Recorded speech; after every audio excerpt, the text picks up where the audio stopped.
Well, how about that? Given enough time has now gone past to get a fair picture, Resident Evil 7 was actually a pretty good game. So what better time to take a look at Resident Evil 4. The first time Capcom reinvented the flagging series. Give us 12 years and we'll probably take a look at Resident Evil 7.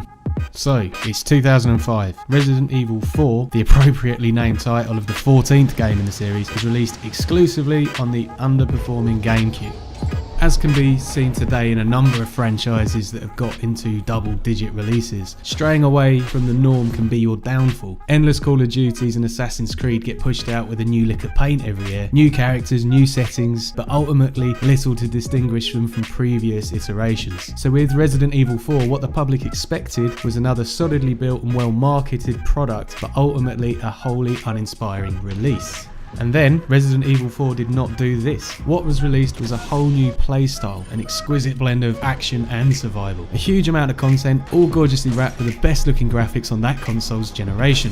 For the time, the GameCube original looked nothing short of spectacular. I was blown away from the very first cutscene and mission of my very first playthrough. Then the game didn't let up and continued to wow me throughout with a great selection of different characters and varying locations. And talking of characters, in a bold leap made by Capcom, the zombies are gone. In come Las Plagas. Forget the comedy walkers from before, this time the enemies could shoot back.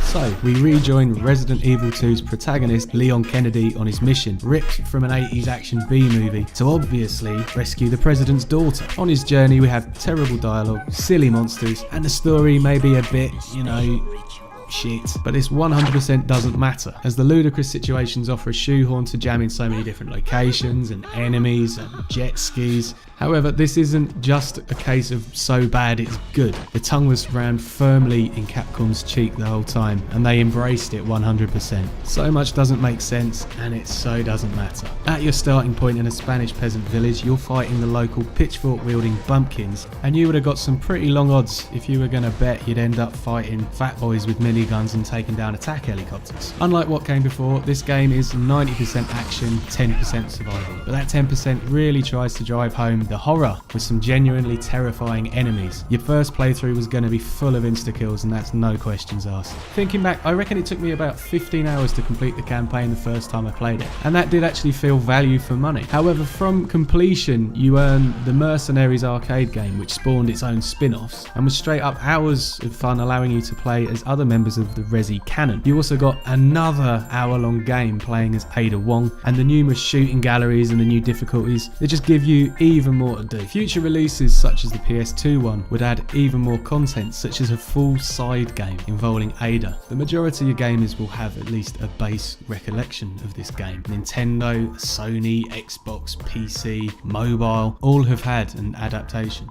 To get the bias out of the way though, the GameCube Resident Evil 4 is my favourite game ever made. I have completed it and recompleted it over and over and over, and I'll continue to do so with every new release.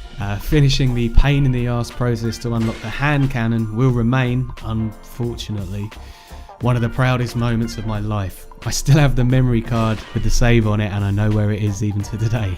The PC HD remake has been included in a couple of humble bundles, and in the case of if it ain't broke, don't fix it, controls remain almost identical to the solid and responsive original. I stupidly buy and play it on each new release, and after a few missed knife strikes or kicking a ladder over when I meant to climb it, everything always clicks almost immediately and I'm back in the saddle. The static over-the-shoulder aiming does now feel a bit dated compared with the modern FPS cover-based evolution, but the game, it wouldn't be the same without it. Desperate ammo conserving combat is the point. With the latest graphical updates, I cannot see how it can be justifiably ported any further, but you know it will be when the PS5 comes out. So Resi 4 is much better than Resident Evil 5 in almost every way, and Resident Evil 6 went to Browntown generic. Imitation is the finest form of flattery, and tons of releases since 2005 have thinly veiled Resident Evil 4 qualities. None have pulled it off though. Resi 4 to me is the closest to a perfect game I have ever played. It's great to see Resident Evil 7 going a mega different path. Let's just hope that we don't have history repeating itself and that 8 and 9 end up just being clones.